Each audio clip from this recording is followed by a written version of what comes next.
And that gets us into a brief history of the BI and EPM universe. So we can sum up the market evolution in 4 words: report, analyze, monitor, and predict. And I am not the brilliant person that came up with these 4 categories. They're adapted from some wonderful research and analysis that Wayne Eckerson, who used to be the director of research at TDWI for years and years, has now broken off and started his own firm. But he really came up with this framework a while back to talk about the evolution of the analytics market, and I really like it.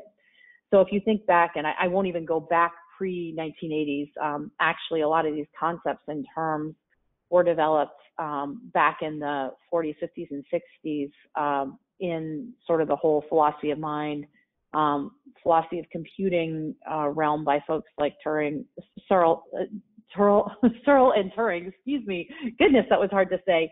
But then really weren't applied until the 70s and 80s. So, the first stage is really what happened, where were things going, and how could we access information to just know what was historically happening in our businesses. The second, as those transactional sources got automated and available, the second wave was really analysis, and I'll get into some of that and what happened as a result.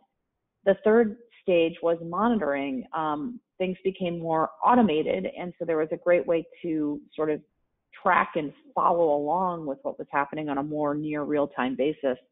And now what we're in is a predictive environment where, machines are starting to quote unquote think and predict out our outcomes.